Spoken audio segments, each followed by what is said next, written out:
Kung isa ka sa content creator na pagod na, pagod mag-isip ng content, pagod mag-edit, at minsan nagtatanong ka na, may nanonood pa ba sa akin? Makinig ka muna kasi sa video na ito, ibibigay ko sa iyo ang 5 content topics na patok panoorin, hindi delikado at higit sa lahat, may saysay at may puso. Topic number 1, real life stories. Example content, paano ako nagsimula kahit walang naniniwala. Mga pagkakamali ko bilang content creator. Bakit patok? Dahil tao ang audience, hindi robot. Mas gusto nila ang totoo, hindi perpekto. Kapag nagbahagi ka ng kwento, hindi ka nagyayabang, hindi ka nagyayari ng fake life, nagiging relatable ka. Meta safe ba? Yes, walang hate, walang fake claims, walang sensitive issues. Hindi kailangang sikat ka para pakinggan. Kailangan mo lang maging totoo. Topic number 2, educational tips. Example mong gawing content. 3 editing mistakes na nagpapababa ng views. Or bakit hindi lahat ng views may kita? Ganon. Bakit patok? Ang tanong ng tao palagi, anong mapapala ko pag nanonood ako? Kapag may natutunan sila, pinapanood nila hanggang dulo. Sinisave, binabalikan lahat ng video mo. Meta safe ba? As long as walang misleading info at hindi ka nagpa-promise ng guaranteed income, safe na safe. Kapag nagturo ka, automatic kang nagiging authority. Topic number 3, motivational real talk. Example na content na gagawin mo. Normal lang na mawala ng gana, ganon. Hindi ka tamad, pagod ka lang.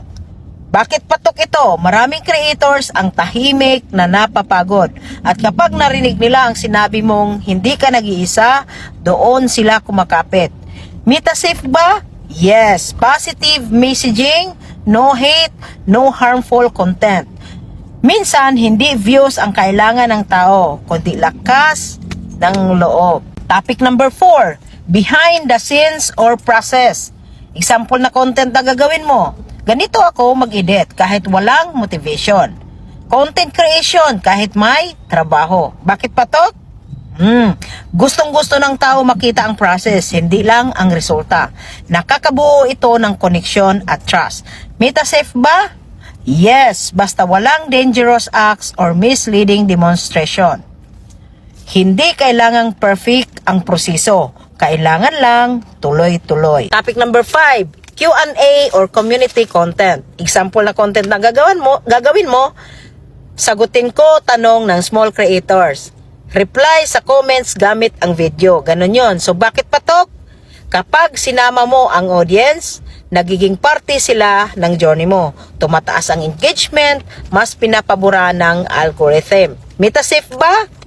Yes, basta walang harassment or shaming. Hindi ka nagko-content para sa algorithm, para ka sa tao. Kung feeling mo walang nanonood, meron. Kung pakiramdam mo mabagal, okay lang. Ang importante, hindi ka sumuko sa gitna ng pagod.